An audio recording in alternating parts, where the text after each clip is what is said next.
Maayong adlaw sa inyo mga idol, og lahi na pong adlaw nga niabot sa tong kinabuhi mga idol, og ato nagisugdan din mga idol.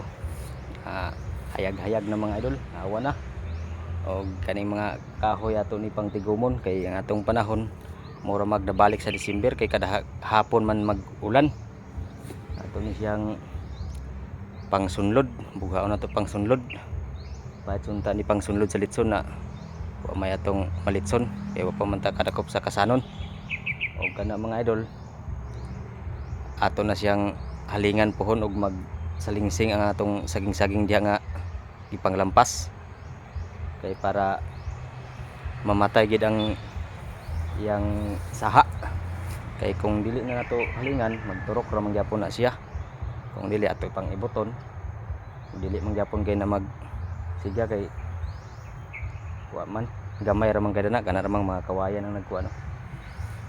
Ora na siya atong lapugon kay para mahinlo.